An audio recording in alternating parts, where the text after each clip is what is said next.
Okay, the next matchup in the tournament. I don't even know what map this is going to be on. I'm waiting for this blue screen to get out of the way so we can actually see what's going on. And it's going, oh. Why is the final of the tournament taking place on Gap of Rohan? Someone explain this to me, please. What the actual hell? Okay, well, we're going to introduce the teams, we're going to get on with our lives, and hopefully this will not turn into the mass ludicrousness that the last game turned into. On the left side, we've got Massive as UEF, we've got Nexus as Aeon, Blue Owl as UEF, and a Chief Jaguar as UEF as well. So triple UEF and an Aeon. Then over on the right-hand side, we have Dro as UEF, Seraphim, the faction of choice for Asparagus. Then we've got FTX Commando as UEF, and Aeon, the faction of choice for Farms. All right, there it is, and Rowie in with the bits. Thank you, man. That is epic. Oh, well done, good sir. Looks like we got first land factory up for Massive. He is going to rush the Hydro after 4 mass extractors. Do remember that in the center of Gap of Rohan resides a large clump of T3 and T2 Rex that are going to be reclaimed for a pretty hefty boost to your early game economy. So we got the center players rushing to the front after the land factory is built.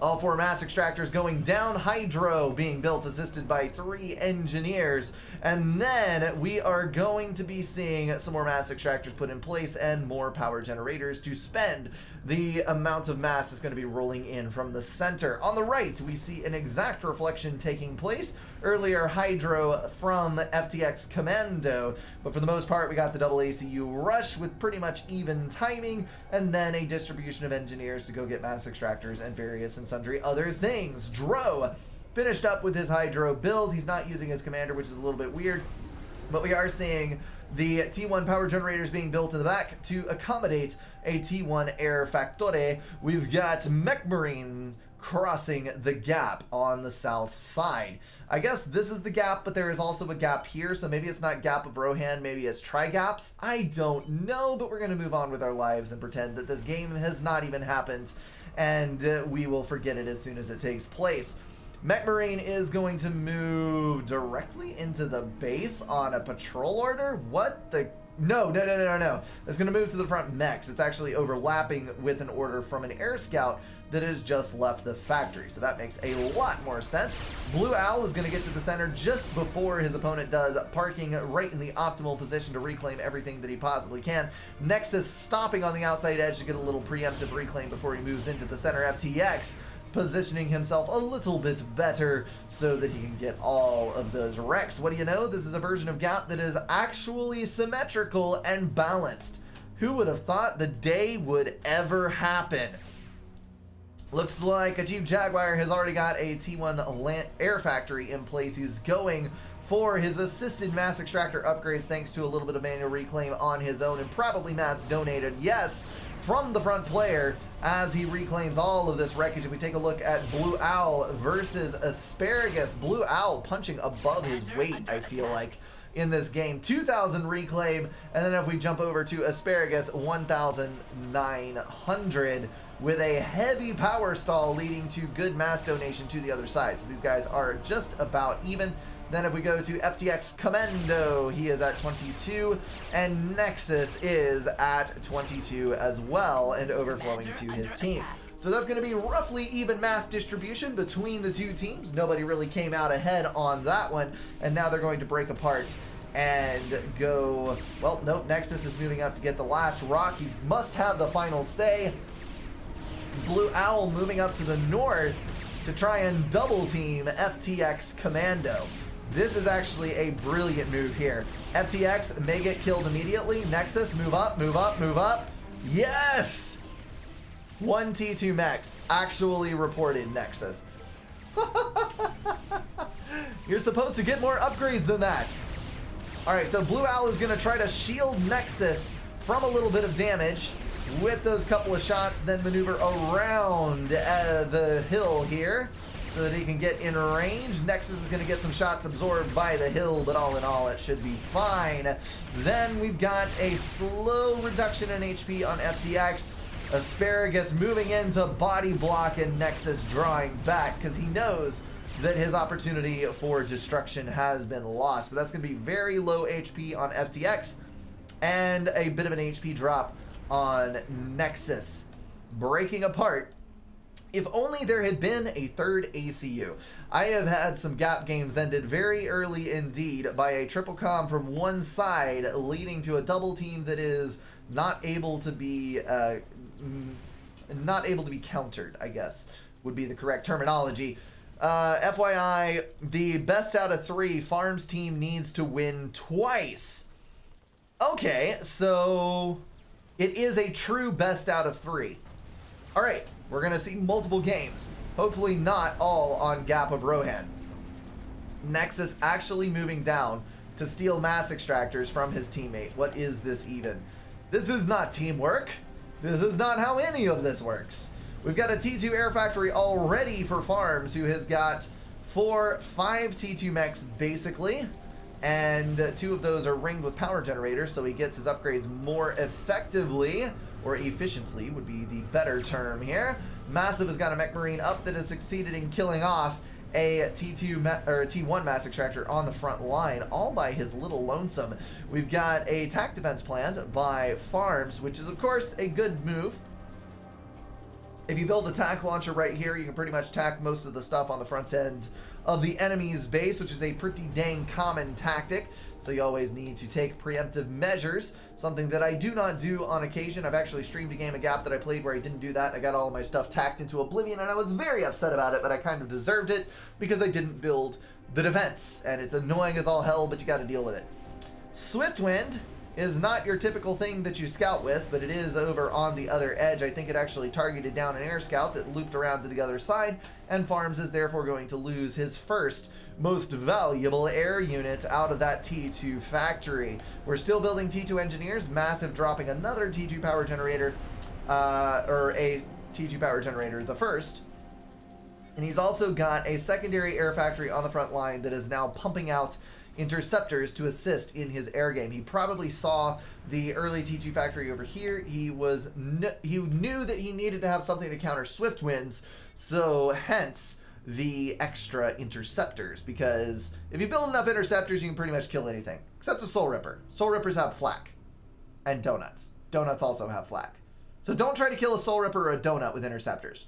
But most of the other stuff you can totally kill. Appreciate the bits once again from Rowie. Awesome, man. Having the leftovers. Over on the right, looks like we got a T2 factory from Dro as well, although he is a little bit behind some of his peers. He is getting his 7th T2 mass extractor, though.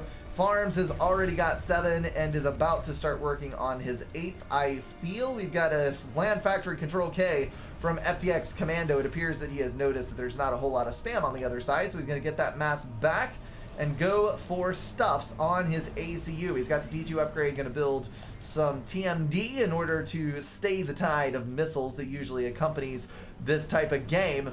Nexus of Reality is going to move to the rear, and it looks like he's going for a T2 land factory as well. Aeon is a bit of an odd choice for the center faction.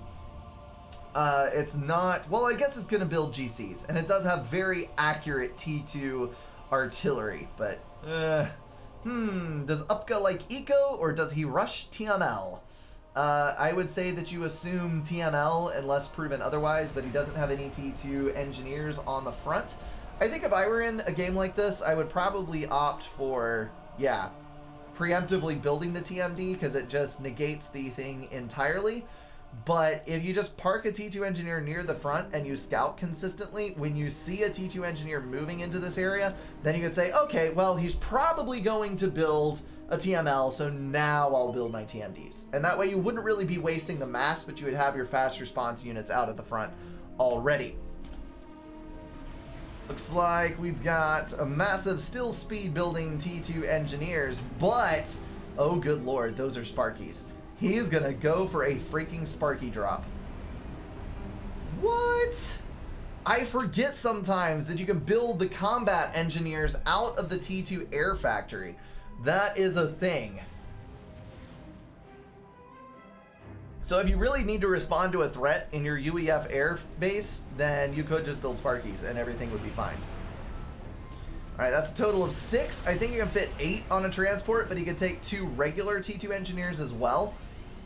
I don't know, we'll see what happens, but he is building the transport and we will get prepped for that drop. That would also explain his massive amount of interceptors on the field. And yes, I do know that his name is Massive. We're back on this thing again. I'm not done beating that dead horse, y'all. Gotta get some more in here.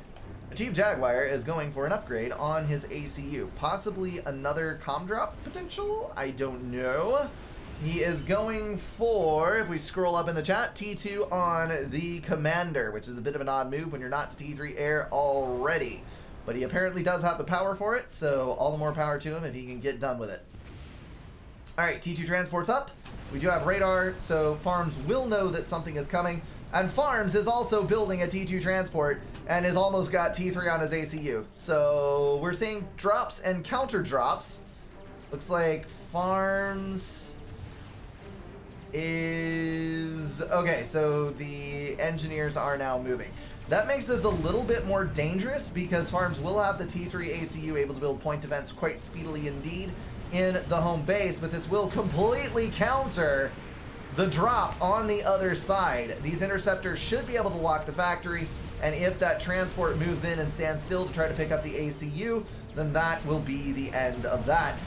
Swift Winds moving in on the transport. We've got the NGs dropped nearby. Farms immediately building a T2 point defense, which will probably be able to zap these things out of existence with one blow. Boom. Nope, it's going to take 2 shots. We're going to get some T2 engineers up before that is done. Oh, the T1 point defense body blocked for the engineers. We're now going to run out and try to dodge shots as they go. Shield getting put down. 2 point defense online though, and that is going to be the deletion of the rest of that attack force. So I'm going to look at this from an optimist's point of view. Yes, your drop failed horribly, but in building the drop, you countered Farms drop. So you actually saved yourself a lot of trouble. So it's a good thing all the way around. Farms abandoning the T2 power generator to build some more T1 point defense just in case something else comes in, some other shenaniganery is pulled, and then he'll be able to move on and get that stuff back online. So interceptors moving back across.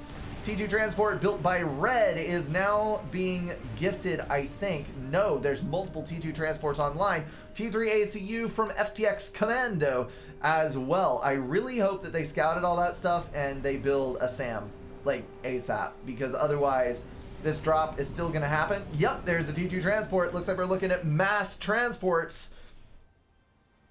There is a T2 gun commander from Asparagus as well. What is going on down on this edge? We've got a T3 SAM, and there's the commander drop. So Red is going in by himself. Possibly a poor choice, not waiting for his teammates, but he's going to get the drop off. It's probably going to be a T3 commander. Yes, it is T3, dropping as early as possible, not even getting the shield upgrade and whatnot. Looks like Jaguar is going for T2 point defense as quickly as he possibly can. And there is a pretty hefty blow to the ACU. I think that was a TAC missile. Is he missing? Yeah, he's missing exactly 6k health. Where was the TAC? I don't know where it was, but somebody somewhere hit him with something for a massive amount of damage. That is actually a Chief Jaguar with the point blank TAC missile. I missed it. There's the game freeze, but FTX Commando is down due to his transport being sniped off by interceptors. Well done, Jaguar, landing that hit, endangering this ACU. We've now got an accompanying drop. Asparagus is next to his comrade in arms who just built. No! Oh, that was so close. He built units under the ACU, which could have killed him. If you build under a dropping ACU, they drop in the center of the building, their pathfinding boxes collide, and the ACU detonates. I don't know I don't know if that's a bug fix or what the dealio is, but I do know that this broadsword is now hammering away at Dro's ACU, which is also getting hit by a triad. We've got T2 gunships coming in as well. A Ravager firing at the base. There's no TMD there. Up goes Red's commander. Dro has been defeated. Jaguar free to launch attacks at the remaining ACU, but no, he has control K'd or died one way or the other. And Farms is now under fire from broadswords on the north side as well. That was the most poorly executed, quote-unquote, coordinated ACU drop that I have ever seen in my entire life. When you do an ACU drop like this, for the love of all that is holy, drop 2 ACUs on 2 positions, or drop all 4 ACUs on 1 position.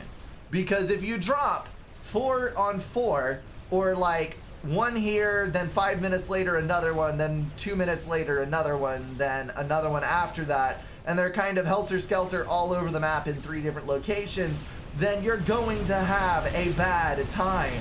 I guarantee it. That is the only time that you can have.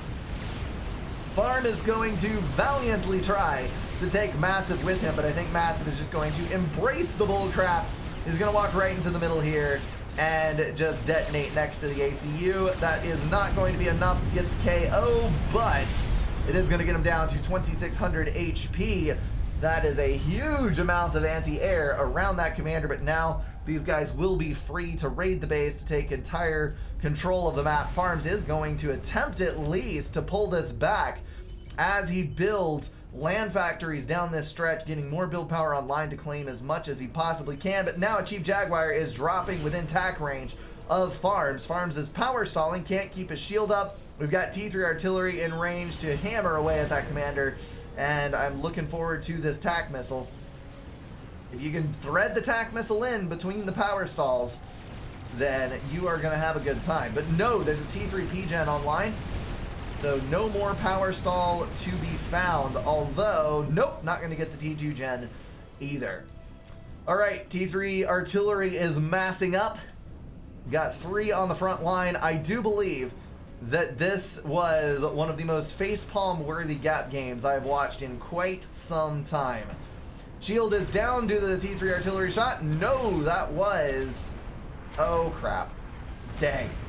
If that artillery shot would have been spaced just a little bit differently, then the tack missile could have impacted on the ACU. T3 land. Jeez. Well, it is 15 minutes, and it is a gap game. I mean, you should have expected this by now. Tack missile coming in at the old location of the ACU. Why are you abandoning the shield partially constructed to build a T3 tack or a T2 tack defense? That's why. Oh well, there goes a factory there. And now there's sniper bots in the mix as well. And multiple Lobos moving in from Blue Owl, who has got the T3 upgrade on his ACU as well, and is now going to attempt to get a Ravager online in range of the base. Farms, if he can survive for just a little while, might have a chance. But I don't think that he is going to be able to survive for just a while. We've got 2 T2 transports, might attempt an airlift out. Swiftwind's going to be able to deal with the broadsword quite efficiently indeed, due to their pretty hefty damage output. And Farms is now running out the back of the base. That broadsword tryhard. Oh, nice. Nice. Another broadsword down. ASF coming in to fight the Swiftwinds. Unfortunately, Swiftwinds are going to get downed, I think, due to the interceptors in range and the ASF looping about. It's going to be 2 at about half health. Oh my goodness, that actually got a vet. I guess killing a single broadsword would vet it. T3 point events focus fired on that. The overflow very nearly killing Farms commander. All they got to do is target it down, and nope, not quite. Not quite. Still no T3 mechs, Farms. Oh my goodness, what a game. What a game. Jaguars team takes the win Well done indeed. Only taking a single loss, Massive sacrificing his commander to get in some extra damage on that enemy ACU. And that is the end of that gap. That is going to wrap everything up for this video, guys. If you enjoyed it, feel free to drop a like and share it with someone. If you want to support the channel, catch the streams, or join the Discord, check out the links in the description. Thank you all for being at least partially insane, and I will see you in the next one.